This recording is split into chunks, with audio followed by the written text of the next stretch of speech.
ఒక్కసారి రావాలని సామి ఎన్నాళ్ళగా పిలుస్తుంటి సామి.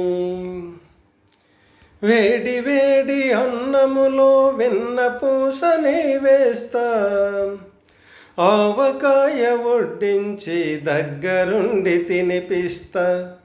ఒక్కసారి రావాలని సామి ఎన్నాళ్ళగా పిలుస్తుంటే సామి. ఒక్కసారి రావాలని సామి ఎన్నాళ్ళగా పిలుస్తుంటే సామి.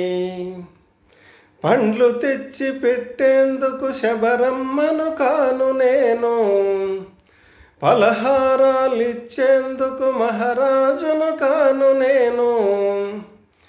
పండ్లు తెచ్చి పెట్టేందుకు శబరమ్మను కాను నేను, పలహారాలిచ్చేందుకు మహారాజును కాను నేను. పేదింట్లో వంట తింటే పేరేమి తరగదులే, ఈ గొంగట్లో కూకుంటే సమీ నీ గొప్పేమీ తరగదులే. ఒక్కసారి రావాలని సామి ఎన్నాళ్ళగా పిలుస్తుంటే సామి.